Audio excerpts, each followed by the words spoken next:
유명 쇼핑몰의 리뷰 이벤트에 참여하라는 전화를 받은 이모 씨. 물건을 먼저 사고 리뷰를 쓰면 수익금을 준다는 건데 몇 번 하다 보니 영업 담당자가 새로운 제안을 합니다. 제가 리뷰를 잘 쓴다고 갑자기 이제 몇 명만 모아서 하는 팀 프로젝트가 있대요. 이른바 팀 미션. 판매량 수 상위에 노출되려면 팀별로 물건을 빨리, 더 많이 사야 한다며 재촉하는 겁니다. 어쨌든 중간에 그만두면 다른 사람들에 대한 그런 수수료까지 다 물어내야 한다. 다들 닥달하고. 이 씨가 불안해하자 다른 팀원이 나서 안심시켰습니다. 남편의 아는 분이 여기 담당자라서 환급을 못 받을 걱정은 솔직히 없다. 구입 물건은 화장품, 가전제품에 이어 수천만 원대의 캠핑카까지 커졌습니다. 이 씨는 대출까지 받아 하루 만에 8,700만 원을 뜯겼습니다. 돈을 돌려달라고 하자 몸캠까지 요구했습니다. 2천만 원만 돌려줘라 했는데 그러면 몸캠을 달래요. 강유진 씨는 중고거래 플랫폼에서 신발을 팔려다 150만 원을 뜯겼습니다. 이른바 포인트 환전 사기에 당한 겁니다. 본인이 이제 사용하고 있는 중고 플랫폼이 있는데 거기에 자기가 이제 포인트가 있대요. 특정 사이트로 유도한 뒤 포인트를 현금으로 인출하려면 등급을 올려야 한다는 등 갖가지 이유로 계속 돈을 요구합니다.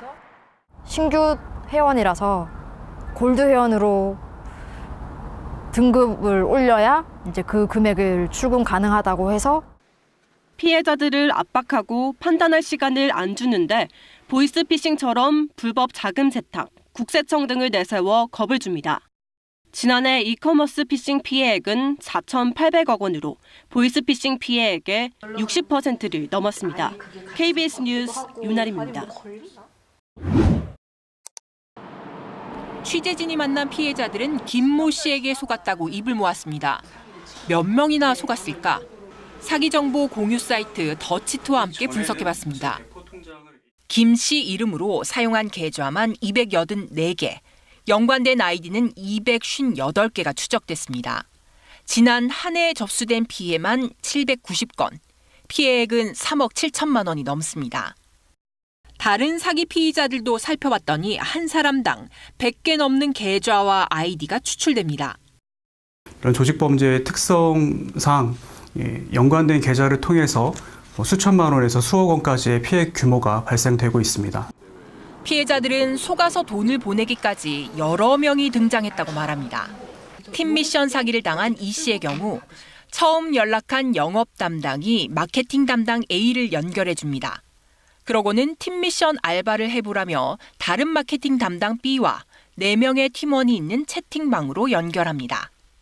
B는 채팅방에서 대출 유도까지 합니다.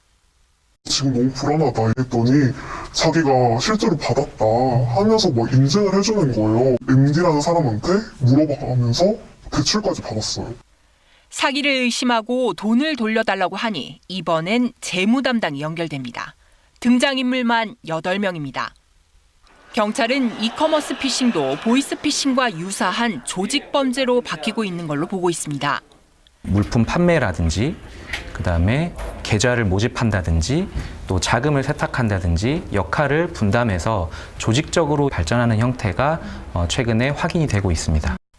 하지만 이커머스 피싱, 아직 전담 수사 조직도 정부 조직도 없습니다. KBS 뉴스 류란입니다. 온라인에서 배드민턴 용품 쇼핑몰을 운영하는 배모 씨. 지난해부터 항의 전화에 시달리고 있습니다. 혹시 사업자 가지고 계신가요? 동상이라고? 사기예요, 사기. 근데 왜 그냥 두시는 거죠? 맡기는 걸 어떻게 해요? 나는 고발도 다 하고 다 했는데. 문제의 쇼핑몰에선 화장품과 가방 등을 팔고 있었는데 배 씨의 사업자 번호와 명의가 버젓이 쓰여 있습니다. 마켓은 선생님이 운영하시는 게? 아닙니다. 이렇게 발견한 도용 사이트만 벌써 3개째. 경찰에 신고해도 소용없었습니다. 도용만 해서 쇼핑몰을 운영했다는 걸로는 수사를 하거나 이런 건이 안 된다. 폐쇄할 수 있는 조치를 해야 되는 거 아니냐. 그거는 또 할 수가 없다는 거예요. 배 씨의 사업자 정보를 도용한 사이트는 2달 넘게 폐쇄되지 않았습니다. 피의자가 누구인지 특정을 해서 추적하는 데 일정 시간이 소요가 됩니다. 가짜 쇼핑몰을 운영하는 게 얼마나 쉬운 걸까? 제가 직접 물품 거래 사이트를 만들어 보겠습니다. 등록돼 있지 않는 사업자 번호와 아무 이름을 넣었는데도 이렇게 금방 사이트가 만들어집니다. 이 본인 확인 같은 기본적인 검증 절차도 없습니다. 손쉽게 사기 사이트가 만들어지는 반면 차단이나 폐쇄는 어려운 사이 같은 사이트에서 피해자들은 계속 발생합니다. 제가 사기를 당했던 사이트 이름이고요. 이 같은 이름으로 지금도 똑같은 사기를 치고 있어요. 제가 12월 초에 당하고 나서 지금까지 계속 그 사기를 치고 있는 걸 지켜보고 있어요. 이 사이트는 이름만 바꿔 지금도 운영 중입니다. KBS 뉴스 류란입니다. 피해자들은 사기인 걸 깨닫고 즉시 신고해도 당장 조치가 없었다고 하소연합니다. 전자상거래 사기인 줄 모르고 1,000만 원 넘게 송금한 이 씨 역시 마찬가지입니다.